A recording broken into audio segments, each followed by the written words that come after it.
Dune Awakening is set to have its first beta, and while this is a closed beta, this is open to nearly everybody, meaning that it isn't just locked down to creators. I'm going to outline the entire beta, the content you're going to see. We'll do a full overview of everything. Also, if you stick around, you'll see that I have 4 keys to give away. We also have a developer Q&A that'll answer a bunch of your questions that you've had. We got a ton to talk about. What's up, world? It's Utopia back here with another video. Today we're checking out all things Dune Awakening. Okay, so first up here, of course, we have the beta weekend. This will run from May 9th till May 12th. As they outline a little bit here, the first 20 hours of gameplay, the Act 1 of the story, you'll get the Haga Basin South region, and the Eastern and Western Vermilius Gap region. But we do have further outlines here. There's a ton of information in this infograph. So again, as they mentioned, the first 20 hours of gameplay, but this is early to early mid-game. So late mid-game and even end-game is not going to be present inside this beta. Then they also mentioned those 2 regions with the Act 1 story. You'll also be able to assemble and drive the sand bike, which yes, is actually really fun to drive. I utilize this a lot during the creator beta. You'll see it's actually really fast and decently responsive. You can even deck this thing out with a storage unit and a few others, increasing its speed. There's some really cool mechanics with repairing, a few other things there. They also do have the building with the Koum building set. So obviously we're going to get different sets later on, different upgrade materials. It is pretty insane what you can build. I saw some crazy buildings during the creator beta, and that was just from creators and press kit stuff. So I can't imagine what the actual player base is going to accomplish. I even saw players closing off different areas, kind of making like a toll gate, although you can easily climb over that, so don't worry. But it just was really cool, the type of player design and player mechanics there. And then last up we see on the bottom right, they'll have the early and early mid-game combat. You'll be able to get really powerful in this beta. In fact, I believe it does go up to level 30. I hit level 28 and had nearly almost every single ability for one class. Although, depending on what class you play, you'll probably want to mix in with Trooper. Again, if you guys do need any build advice or any build guide stuff, I'll go over it quick in this video. But I do have a top 3 build guide, which will get you into some of the best builds. I tried all of them, meaning I had 3 different characters and I leveled them up to nearly level 20 each and unlocked every single ability.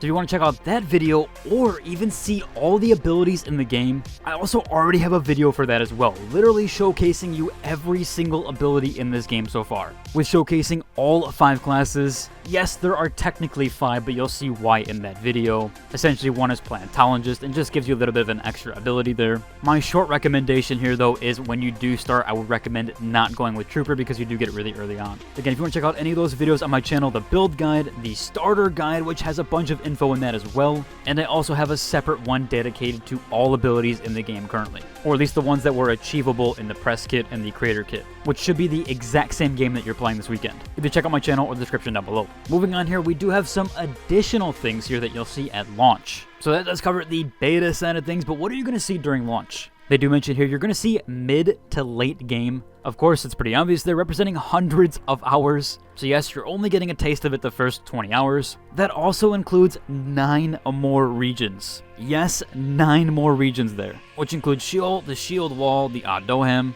Might be pronouncing some of those wrong there, but there are many others to explore, some even fully PvP zones, which kind of do play like Rust in a way. So really cool to see that there, and that's going to have hundreds of players on them, at least per server and per layer. Of course, there's going to be the full story available at launch. There's also going to be the overland map, where players can travel to various locations across Arrakis, which is kind of like the continent travel. If you played Expedition 33, you can see that you travel through continents. Same thing here with the Dune Awakening, you'll be able to travel through continents, where some regions will be tied to one area, then they'll also spread out to different areas where you can travel from continent to continent. They also do have player hubs where you can socialize, meet, trade, and more. That's going to be the Arakan and the Harko village hubs. Those I believe have 40 to 100 players on them, or even hundreds depending on if you're swapping layers. So basically really cool. It'll be like Destiny 2 times 10 or even more, as there will be a ton of players in the cities, which is akin to a real MMO where you do see a bunch of players in cities. Of course, other than what's in beta, you'll be able to assemble and pilot advanced vehicles like the Orca Choppers and Buggies. So as we saw in the first slide, you just get a taste of it with the sand bike, and it's really fun to use and actually is pretty fast. So I can't wait to see what those vehicles do bring when we get the full game.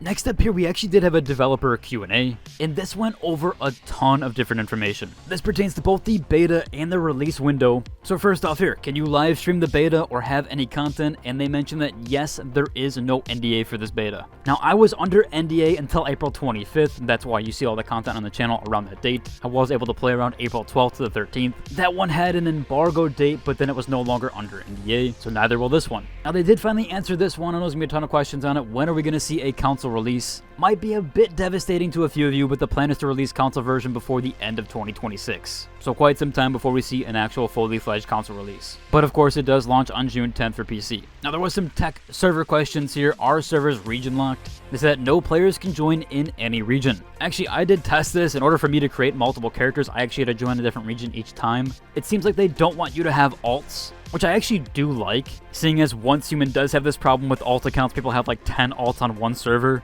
taking up multiple land plots. That should really help with this. Of course, people are still going to do it with multiple accounts. However, you can only, as of right now, have one character per region. So make sure you are making that correctly. There are no alts, technically, at least in the same region. You can, of course, play in a different region with a different character, but you won't be able to swap layers and visit anybody from different regions. It will only be to that region. Which, speaking of which, there actually is an Eastern, Western, and a Central region in the US. That is the first time I've ever seen a Central region. I actually find that kind of cool. I can't wait to play on that, so I will be on Central, I do believe. Hopefully we have a decent player size there. Again, I've never seen a Central region in the US for literally any MMO I've ever played. Pretty cool there. If you guys have any experience on a Central US server, please do let me know, as I'm super curious how those played out. Now, they go on here to mention the queue mechanics. So if you didn't know, the Haga Basin is limited to 40 players per layer. They say if 40 people log into my Haga Basin at the same time, well, I have to wait for one of them to log out before I can play. They do mention that yes, but queues will fluctuate as players log in and out regularly. There's probably going to be a ton of layers. I believe there's like 5 or 6 in the creator one. So I'm assuming there's going to be a ton when it comes to launch. So I wouldn't worry too much there unless you pick an overpopulated layer.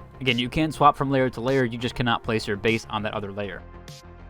So whatever sub-server you end up choosing in that region, you will be stuck to that one for your plot. But you can go to other layers and other sub-servers. You just cannot create a plot on that sub-server. Here's a major question and a lot of people are going to ask, are there OCE locations? They mentioned that yes, OCE servers have been set up in Sydney for optimal ping. I know a ton of you are going to be really happy about that, so super glad to hear. We also have the Spice economy gameplay. How does Spice factor into the game economy? They say Spice basically fuels everything. Personal abilities, crafting, lands rad, making it a crucial in-game resource. You might even have a few mafias in there for the Spice. It's definitely gonna play like Rust with scrap, etc. It'll be pretty cool, I think, and guilds will probably control certain things, but you'll also have rogue guilds. I think it's gonna be really fun. We'll have to see how it plays out, though. They also talked about base building. Is there gonna be a limited number of buildings per player? They do mention here that the number of bases is limited per player, not by guild size. So it doesn't matter what kind of guild you're in, doesn't matter if it's a 100 pop guild or even less, you'll still be able to create the same amount as any other player.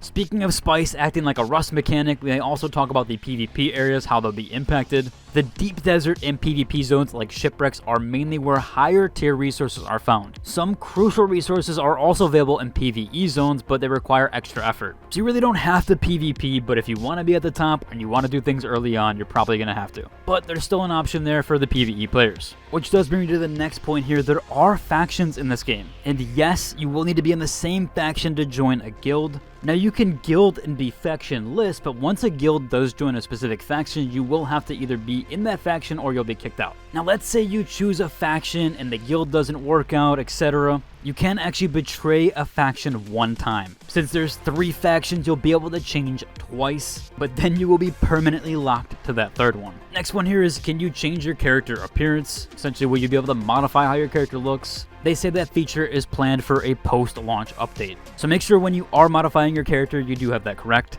And a little tip there that I cover in my starter guide there is that when you're at the Reverend Mother where you're making your character, essentially picking all your factions, when you do say you have spoken the truth, essentially you are locked into how that character looks and all of their traits. That is the last chance that you can change your stuff. So make sure you do pick everything appropriately by that point. You can wish to recant and restart through the process though. Here's a really cool one and super glad on this answer here. Will there be armor transmogrification options? And they say yes, players can change their armor appearance, but only within the same type.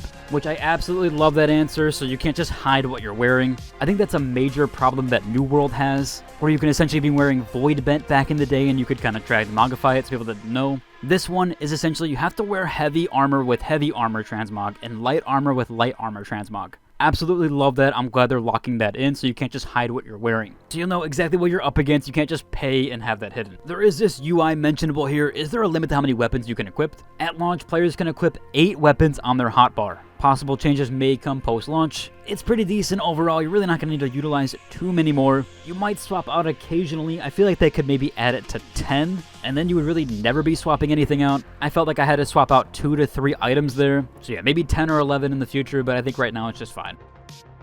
This one's always a major question with MMOs. How long do they plan to support the game? They mentioned that Dune Awakening has years to come, introducing store updates, content, and locations, as long as players keep playing. Kinda like any other game, as long as it has a sustainable player base, it will continue. Seeing how many people are passionate about the Dune universe and Dune movies, etc., I'm assuming it will be for quite some time. We also have this one here, PvE and narrative content. They say the game includes a strong narrative focus in the main story, faction, advanced trainers, and contracts. Yeah, it had some decent storyline elements to it and even cutscenes, so it's all there if you do want to partake. Here's a cool one. Will private servers be available at launch? They mentioned that private servers are being worked on, but might not be available at launch. I'm assuming they're definitely not going to be there, or they would have tested that. Still really cool they're looking into it overall, though. Now, they mentioned seasonal updates. How is that going to work? Are there going to be events? They mentioned that they plan to release major updates every 3 months, coinciding with DLC releases as well. I think that's fantastic. I hope they really do keep up with that plan. That is the perfect release cycle for content. As well as if we do get major DLC releases, I think that's fantastic for an MMO. It's basically how WoW does it, and I think it works really well. Now, they do mention there are plans for a 3rd faction.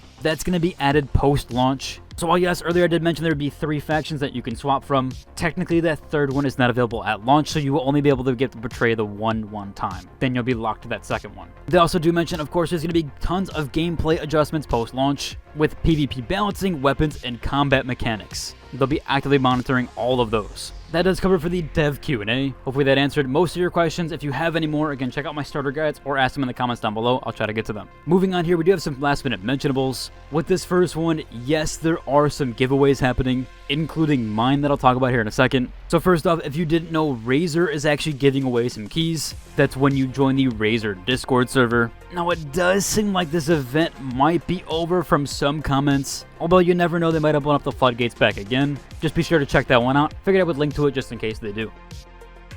Again, if you didn't get a key there, don't worry. I have 4 that I'm going to be giving away. I'll give away 3 before the 9th so you guys can gear up and play. And then I'll probably give away another one on the 9th or the 10th, coinciding with a video. That way there's at least a 4th one for you guys available. So in order to enter this giveaway, all you got to do is join my Discord. And there'll be like a little button you click on the giveaways channel. That's it. You'll enter right into the giveaway. What I'll do is I'll have 2 not require any roll at all. And then the 3rd one requires a level 1. It's super simple. You just gotta chat for a few messages, and yes, there is a cooldown, so please don't spam. That's it though. That's all you gotta do to enter the giveaway. Join my Discord. It just makes it really easy for me to distribute that, and I'll make sure I get you those keys before the 9th, or at least before the 9th start time. I'll probably have it end in the AM, so maybe 1 AM on May 9th. That way it gives you guys plenty of time to sign up on there, and you have the potential at 4 keys. We have one other last minute mentionable here, which does coincide with the beta weekend. You can also get another chance to win a beta key with this, but they are doing PAX East Global LAN event where 2 teams will battle the Arrakis. So far they have showed off Shroud teams here.